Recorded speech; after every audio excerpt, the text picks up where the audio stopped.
if he remembers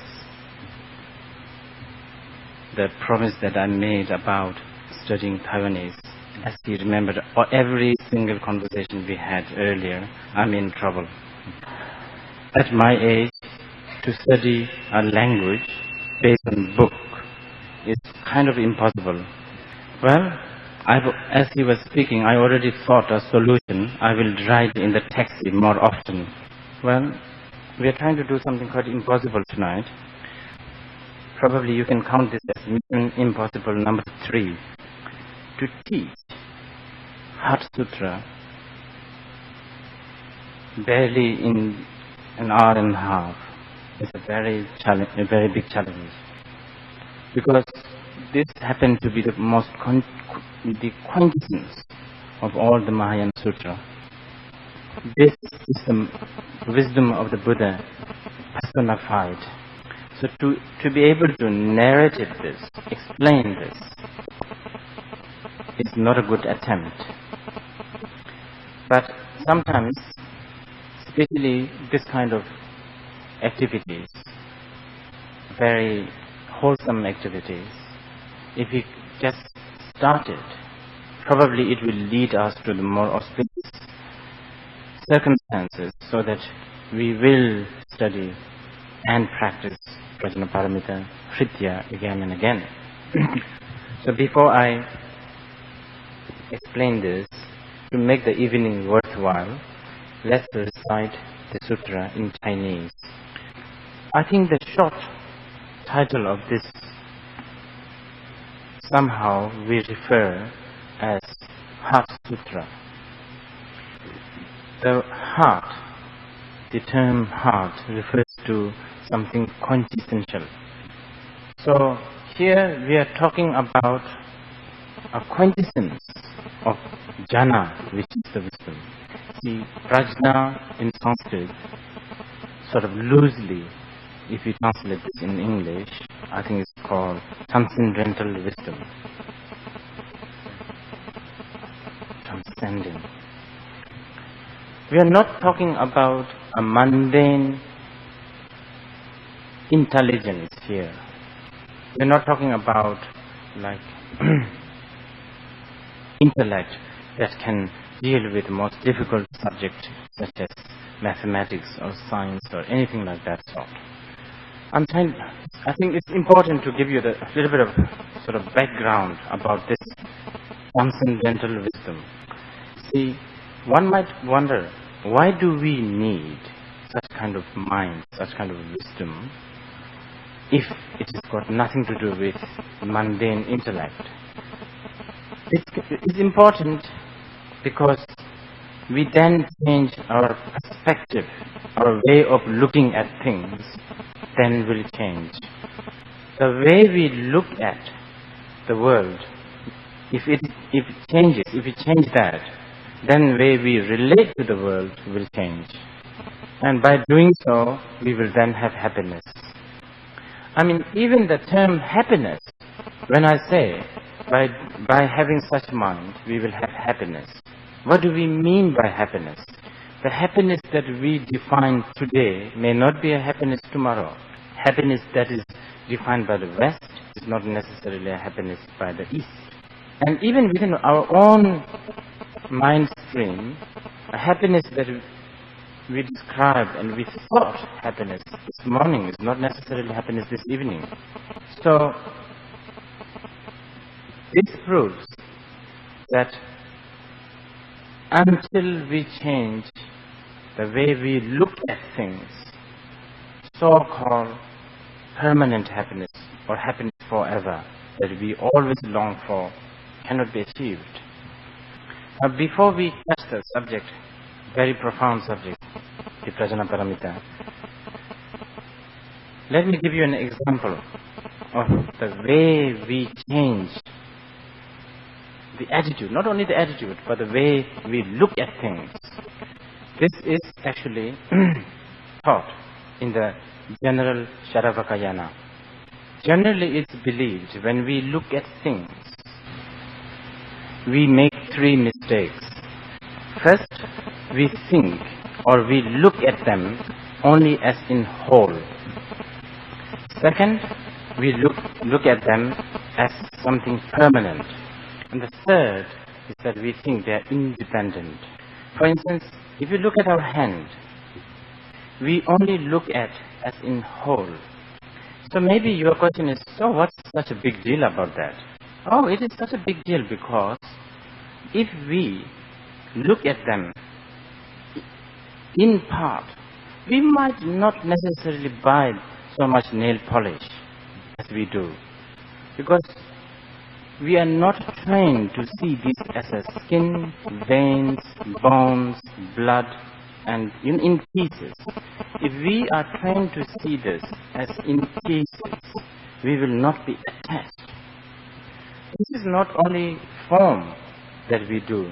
In every mundane, in every worldly sort of communication, worldly activities, there is always this downfall.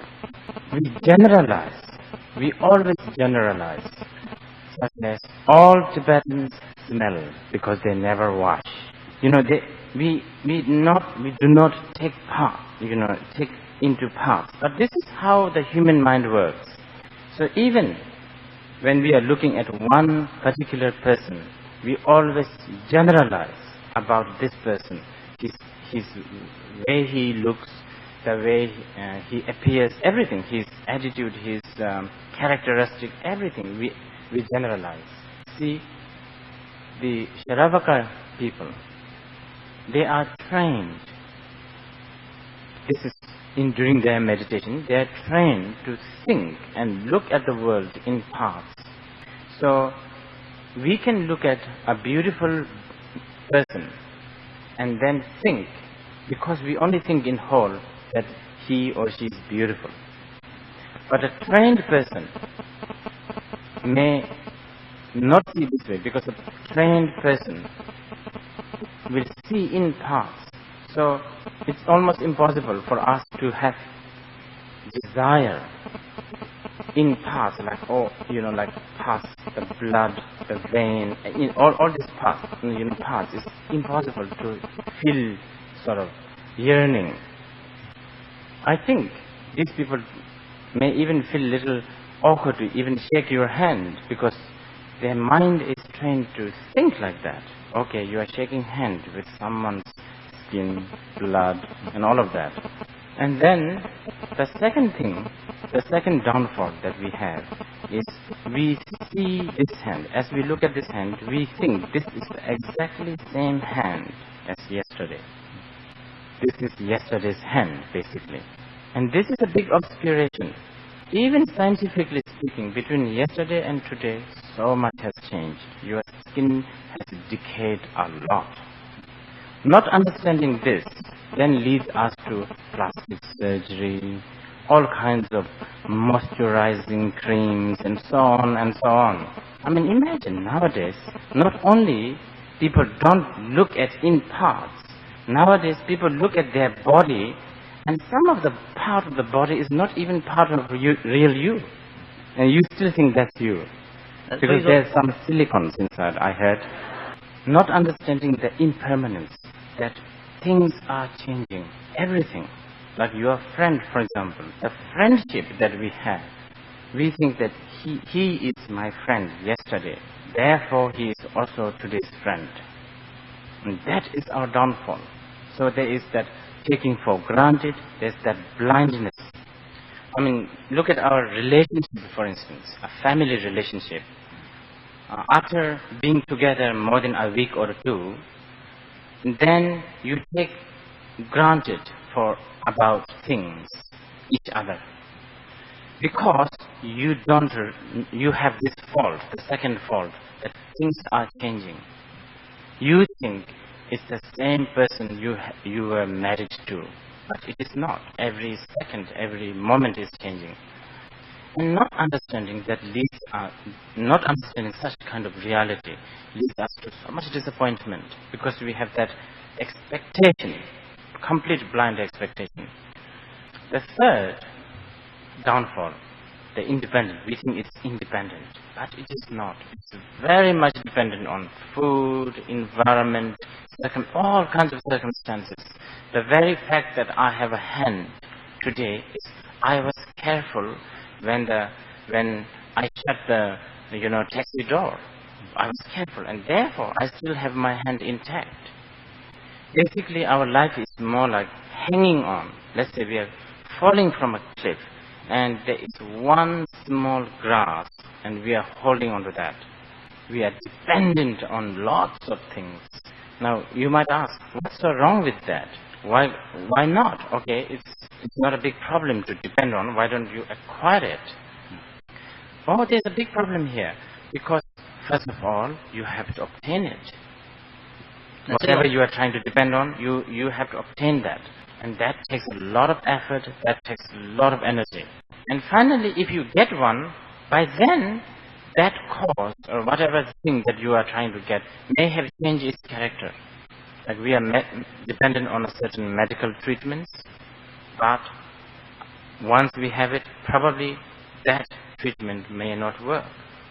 So, thinking that this is independent, everything is independent, like my hand is independent, is one of the biggest downfall.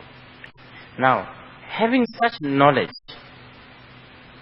that my hand is not whole, is part, that my hand is impermanent, that my hand is dependent reality.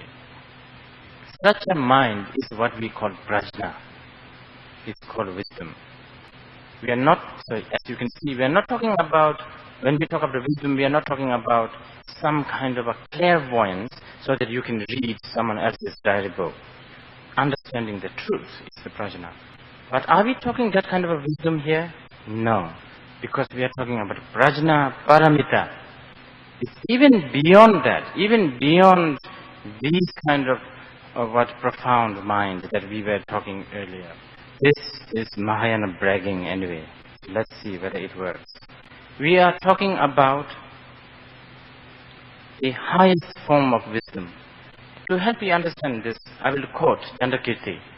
He said, those who are unwise will engage into non-virtuous action and go to hell. And then he said, those who are unwise, okay, not wise, unwise, will create virtuous action and go to heaven. Those who are wise will transcend the virtuous action and non-virtuous action and go to liberation.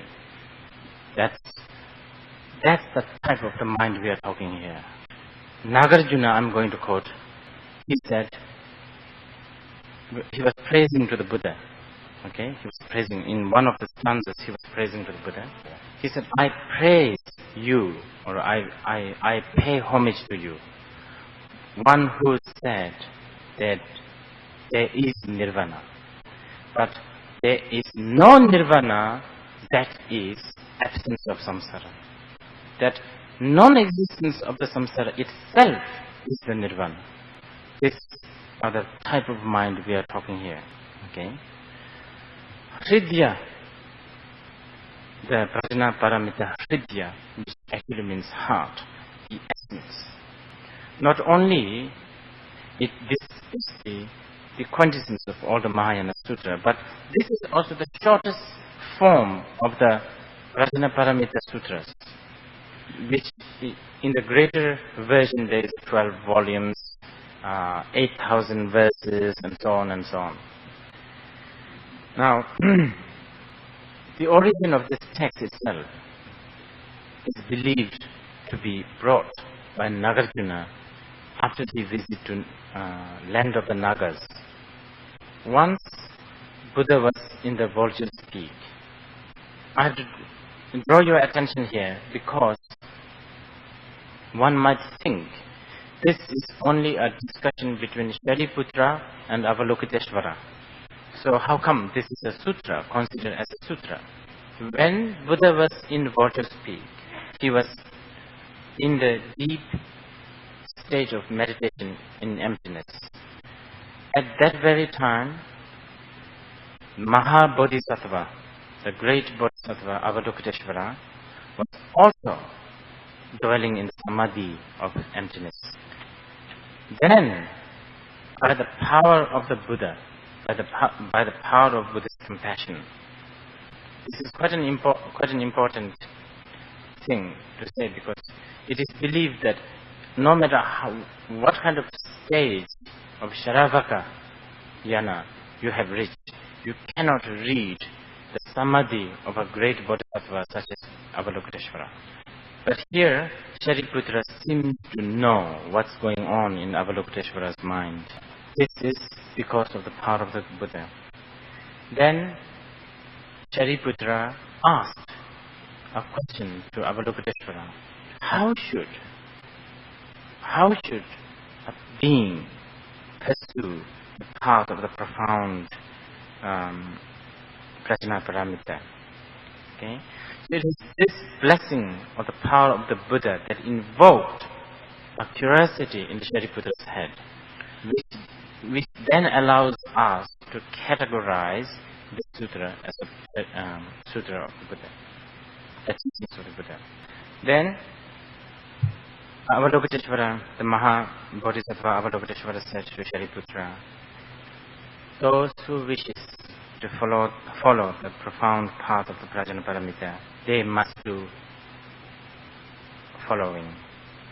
Now, here we start the actual teaching. As in many Mahayana sutras, I'm sure you have noticed this, there is always a summary and then a little bit of more sort of extended summary, and then the more extended summary, and so there is seemingly repetitious. First, Avalokiteshvara summarized saying that all five aggregates are emptiness. That is how a follower of the profound path of prajna paramita should look at. Okay, that's the first summarization.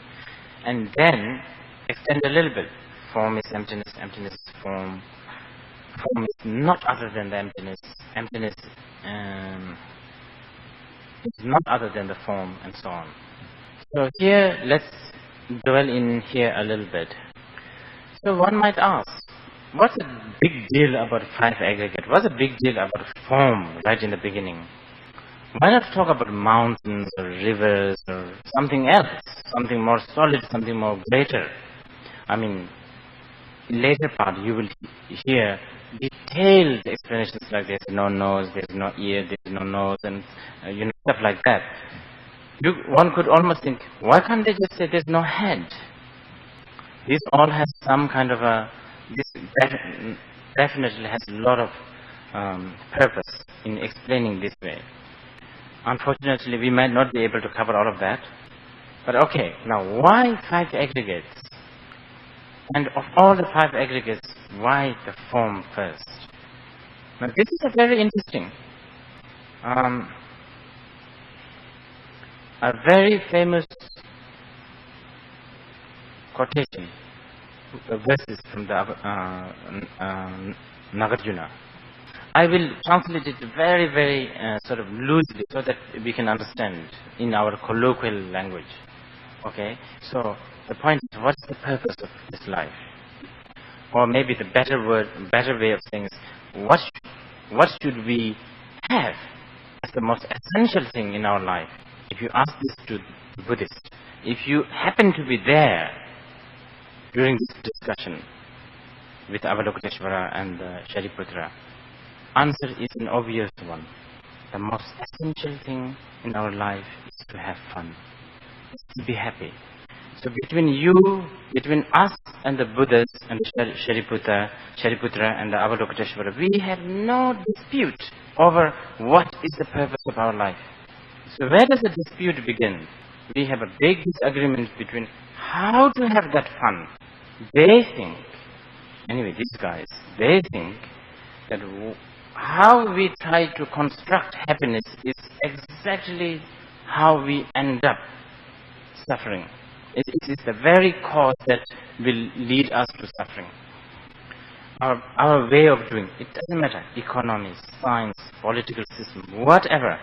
We try so hard in our world to achieve happiness. fastest, easiest, user-friendly, all of that. We try just basically in every level try to be happy, but all of them are not going to give you happiness. And if they give you happiness, a very short time, temporal, and so on and so on. So then we ask them, okay, so in that case, how do we have fun? What should we do? Should we chant Gate Gate Paragate Varasam Gate Bodhi Soha? I think that also, but before that, there's a lot of explanations. Before we think about the cause of happiness, we then contemplate on what is it that is making us suffer. So then they analyze, these people. They have come to a conclusion that the one and the only one that makes us suffer is this attachment to the self. And if there is a self, then if we have attachment to the self, it's sort of understandable. The point is, this self even does not exist. Yet we are so attached to this self, and that is the most ridiculous aspect. We are clinging on something that does not even exist. Okay, here we go. Already I'm confusing you. You can always come and say, hey, I exist. Here I am listening to you. But, okay, so the word existing and non-existence is something that we have to contemplate here. We only exist as a label, nothing more, nothing less. Only as a label. You know, like oolong tea on the, here we go. What is it? Oh, I can't read Chinese. Glacier water from Canada, like that. It is a label, self. Of course, as if it is not enough, we have named ourselves like Jimmy. And then, of course, it goes on. Jimmy's restaurant, for instance. Or print a card saying that chairman of the Jimmy's Corporation and president of such and such. And it keeps on, goes on.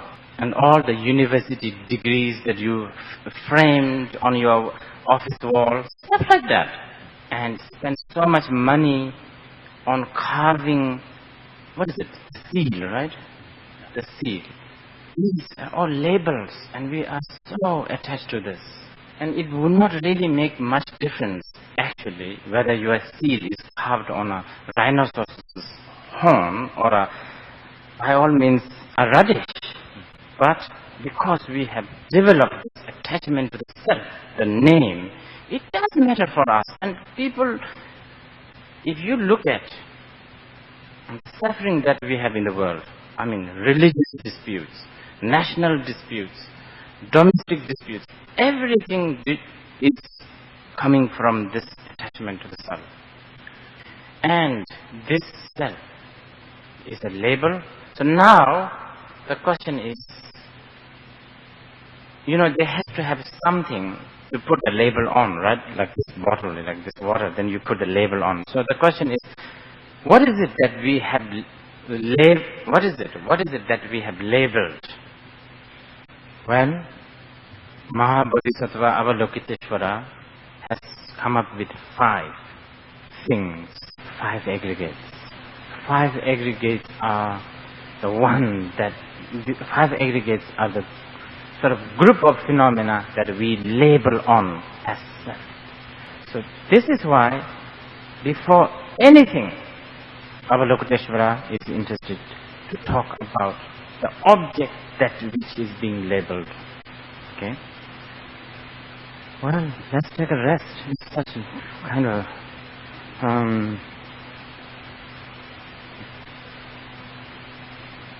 stuffy and kind of intellectually, boring actually.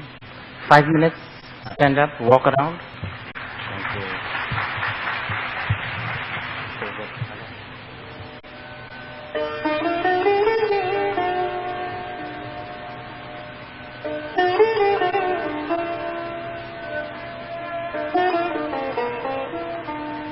So maybe they could just come here.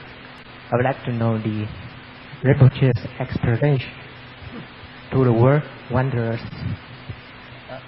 Okay. The first, anyway,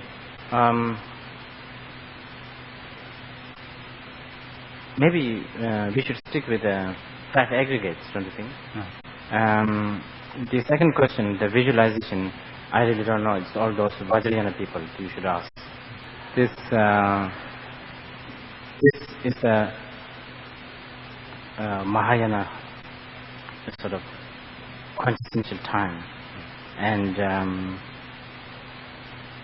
this visualizations and stuff like that, I don't think applies here. In fact, there is nothing to visualize. Visualization is emptiness. Emptiness is visualization. Emptiness is not other than visualization and so on. Okay.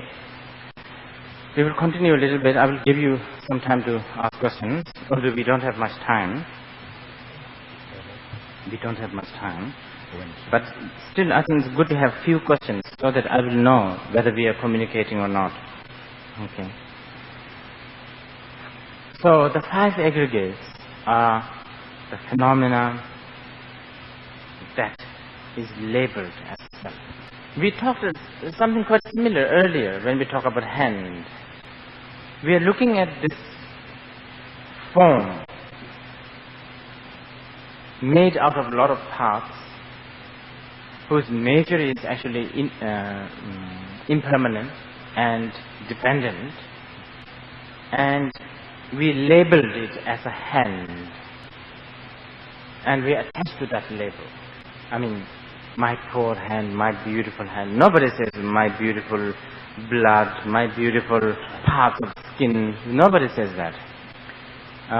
We are attached to our label, our hand. Chandrakirti has this extensive analysis in his very famous book, Madhyamika Avatara. He has what we call Namdun Chinti Rikpa, which is the 7 analytical method of chariot. Probably chariot is a bit outdated, but we could use this example for car. When the cars, we are looking at many parts of things like nails and so many like engines and wires and just so many things. And only when they are together and when they function as a car, then we say, okay, this is car, my car. And then of course we have Rolls-Royce, BMW, Mercedes, all of that. And then of course our attachment gets more and more. We get worried that my car will be scratched and so on. What are the 5 aggregates? I forgot. Form. What else? Feeling. Karmic formation, is it? What else? Consciousness, sorry. In English, please. I don't. Can you help me, Lama Jensen? What is it? Form, feeling, consciousness. Consciousness is the 5th, yes. Form, feeling, duje. How do you say? Action, I think. Yes. Duje. So we have that. When we refer I, we are looking at 5 or at least 3 of them. Okay? And then produce a label I. Okay? This, please think in part and whole. See, I is the term that describes whole. We are again looking at a whole thing. Like when we say I am in love, we are referring to a label again. No one says form is in love, action is in love, action or karmic formation is in love, or feeling is in love. Okay, now even the 5 aggregates themselves are analyzed separately, individually. Form is emptiness. Okay, so when we talk about form, again we are generalizing. What is form? Is it a color? Is it a shape? Is it a size? Is it a direction? So we then again cut them into pieces, and then try to see what is it that we can actually refer it as a form. We then realize there is no form as such, reality, but there is only a form as a label. That's what we mean by form is emptiness. Okay, the next, emptiness is form. That's a very important thing that we should not miss that. Many people miss this. Many people think, hey, Buddhists say everything is emptiness, but I still have a headache. There must be somebody who has a headache. Wait, what is that? This second one should answer that. When we say form is emptiness, we are not negating form. Negate, deny, abandon. We are not putting the form into a fire and burn it. Okay? Very important to know this. When we say form is emptiness, we are not making form disappear. Because if you do, then you are indirectly saying there is a form which can be destroyed. This is why the form is emptiness. Emptiness is also form. Emptiness is form. Emptiness is form. Yeah. So we are not abandoning the form. To describe that more, to explain that more, form is not other than emptiness. It's not like first there was a form, and then when we recite mantras like Ate Gati Paragati Parasam Gati Bodhisoha, then it becomes empty. It's not like that. From the very beginning, form is not other than emptiness. It's like a mirage. Okay? You are looking at a mirage and you think this is a water. You say there is no water. But that does not negate the appearance of the water. You still see as a water. Emptiness is also not other than form. But explaining more. Likewise, Shariputra, feeling and consciousness, action and feeling, karmic formation, action and consciousness, all should be understood that way. Therefore, every phenomena, all phenomena are emptiness. According to the Mahayana philosophy, all phenomena are included within the five aggregates. Now we explain more in depth. Phenomena has no characteristic. This is, each of these words has so much. From each of these came out so many shastras. For instance, like the Sinimepam, that all phenomena has no characteristic. From that came probably more than 10 volumes of shastras, the commentaries. Okay, just briefly explain. Usually, when we develop a characteristic of a thing or a being, we think that that is the ultimate character or definition which will only define him or her or thing.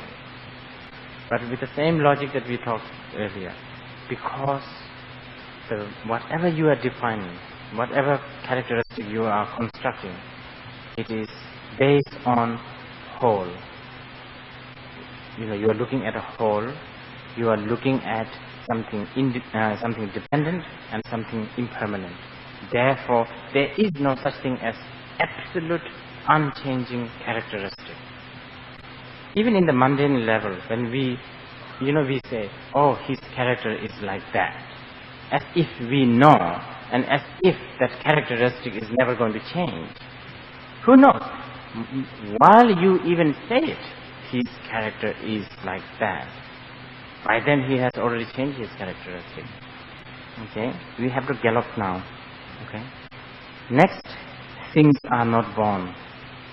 Another big point of Mahayana. In this world, three things matters a lot. They're equally important. But among the equality there is the one thing that philosophers, religious people, scientists, that they really think about a lot is, where does things come from? Where did things begin with? Okay, all the Big Bang and all kind of answers have produced for the centuries, all the centuries. In fact, just to answer that question, most of the major religion has started. Like God created this, that. The question of Genesis, the beginning, evolution. Well, from the ultimate point of view, Mahayana says things are not born. You might wonder, well, how did these things happen here? Dependent reality, like right and left. There is right, therefore there is left. If from the beginningless time there is no right, there will be no left too. So things only arise dependently.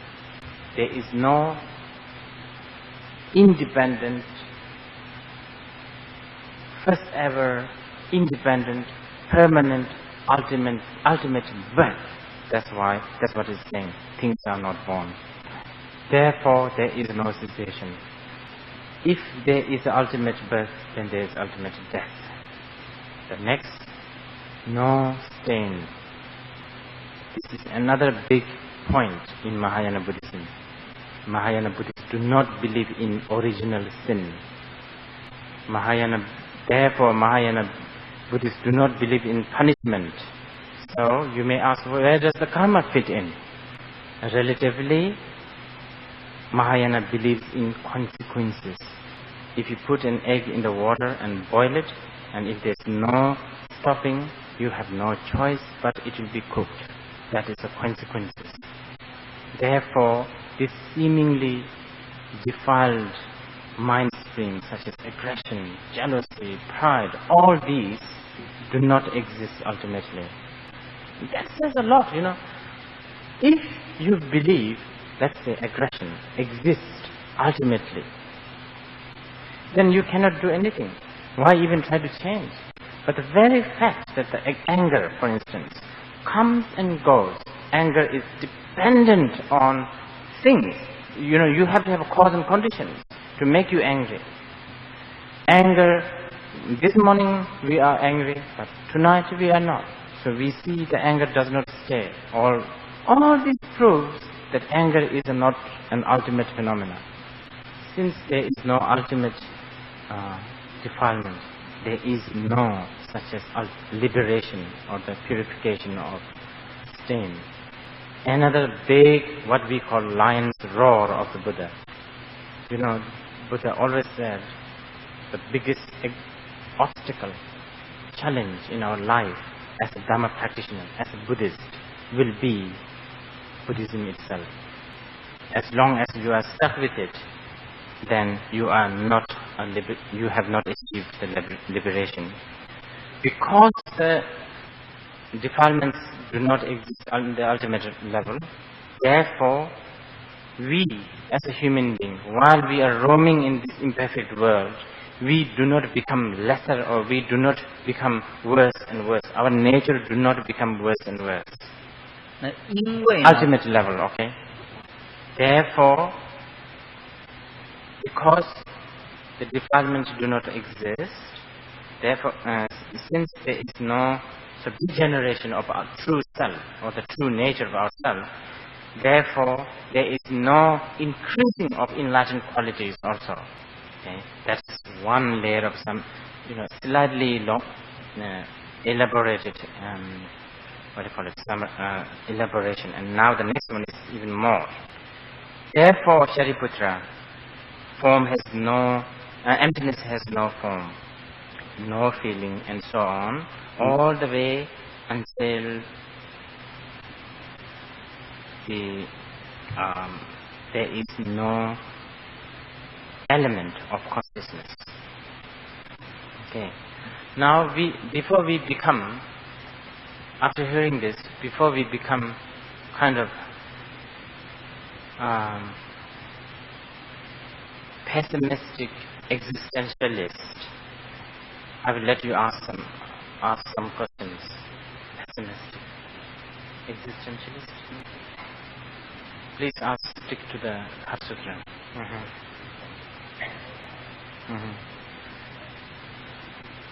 What should she do?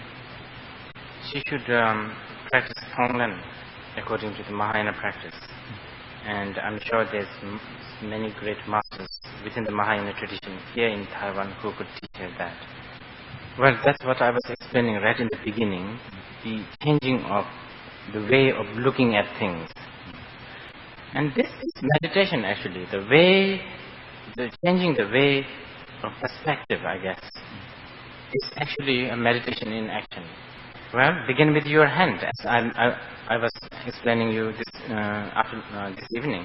From now on, when you look at your hand, don't look at it as whole, not as an independent, not as permanence. That is definitely going to change the attitude. After 1 month of meditation, I will like to see what kind of hand moisturizing cream you will buy.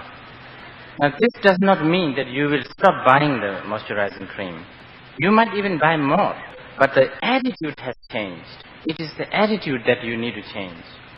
That's already quite a good beginning. Form is emptiness and all that. Oh, this is like a prologue of a sort of, actually I didn't get the question very well, but if that is if form is emptiness and emptiness is form, well, several explanations. Okay. Here, Shariputra is playing the underdog. This is a big game here they are playing, I tell you. I personally believe that Buddha, Shariputra and Avalokiteshvara, they are all equal. But somebody has to discuss this for the sake of people like us. So Shariputra has played this underdog role, saying, what is it that you are doing? So Avalokiteshvara just played along. And then, not only that, it's not finished. Lastly, finally, the grand finale, so to speak. The grand finale. Buddha said, yes, that's good. I have two questions. The first is, can Rinpoche elaborate on sunyata or emptiness is form? And the second is, Rinpoche just mentioned that Buddhism itself is the biggest obstacle for Buddhists. Can Rinpoche elaborate on this? When we say emptiness is form, okay, basically what we are saying is, see, when we say form is emptiness, then somehow it makes us think that form does not exist, as if something does not exist in my cup. Wait, that's not the way to put it, I think. I will rephrase this again. When we say form, quite powerful, this is, okay, is very important. But I'm sure in Chinese translation it must be like that. It's not that form has become emptiness. Form is emptiness. Therefore, emptiness is form. In the Sutra,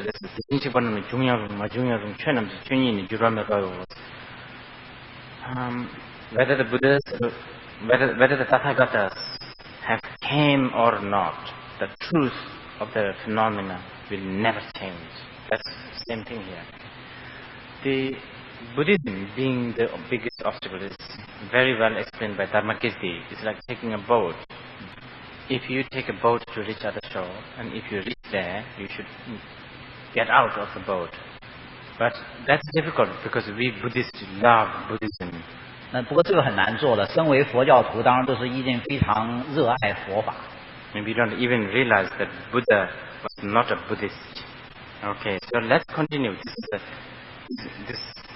We have a few more minutes, so we will continue this. No ignorance, therefore there is no end to the ignorance. And there is no death, there is no end of death. That's a very big statement here. With a similar logic, again. What is death that we are so afraid of? A death, this big label that we have placed on something that will come in the future. But it's not in the future, it's dying now. We are dying now. Every second, every moment we are dying. And that very dying is what we call living. So-called improvement. Oh, you used to be very wild. You have now improved. So-called improvement, so-called graduation, so-called getting matured. All these are very deceiving words. Like improvement. The very fact that there is an improvement, improving, is a living proof that somebody is dying, somebody is changing, somebody is dying here. Therefore, then we believe that one day we will go to heaven where we will never die. End of the death. But because Mahayana Buddhists do not believe in ultimate dying, therefore there is no end of death. And the next, actually we have already covered it a little bit, it's, talking about the path, the Four Noble Truths. Even they are not existent. Therefore there is no prajna. Isn't it incredible? This is the prajna paramita siddhya, the essence of the wisdom. And now here he's saying there is no wisdom. Therefore there is nothing to gain, no gaining of wisdom. Therefore there is no not gaining of wisdom. Since for the bodhisattvas there is no ultimate thing to gain. And that's what we call dwelling in the prajna, wisdom. Therefore the bodhisattvas are not afraid. Nothing to gain. I guess nothing to lose, and therefore there is no fear. All Buddhas of the past, present and the future have taken this path. I'm now condensing it, okay? Condensing it, I'm not trying to... Therefore, those who are seriously pursuing the path to enlightenment must consider practicing this. At that point, Buddha rose from the meditation and confirmed Avalokiteshvara's words by praising, saying that was wonderful, that prajna paramita should be practiced exactly as what Avalokiteshvara has uttered. And then all the disciples, gods, demigods, human beings, all of them are rejoiced. Now I know, as I said in the beginning, this is mission impossible. But 2,500 years ago, more than 2,500 years ago, I imagine in a place called Rajgir, in the assembly of bodhisattvas and so many sanghas surrounded by these assemblies. Buddha was there, and the great Avalokiteshvara was there, and the great Shariputra was there. And just imagining them discussing the most profound truths that some of the physicists and scientists nowadays are just beginning to have a taste and think that this is their own discovery, which has been discovered like 2,500 years ago. It's something amazing. When the rest of the world was interested in order, like gods, worshipping gods, behaving well so that you will not go to hell, or like maybe Confucius believing in order, like rules, respect. Here, this assembly was discussing something totally different, a great revolution. So, although what we have done tonight has been kind of mission impossible, let me say that this gathering is in memory to this wonderful gathering that had happened 2,500 years ago. I know there is no Shariputra here playing down and Avalokiteshvara playing smart and Buddha playing the sort of the wise guy, but we have at least imitated them. Like we sometimes remember our loved ones. As many of us, the follower of the Buddha, it should be our honor to remember that sometimes the gathering, especially that gathering, by this merit, if we do have any, we should dedicate to the world peace. It may not be achieved, the world peace, in whole, but it might achieve in pieces. And especially harmony and sort of well-being of this island, and also people who actually organize so that this gathering has happened. And I hope next time you will have a gathering like this again, but with better sort of people to participate with, not like myself. Okay? And I think we should go and have fun, right? After all, that's it.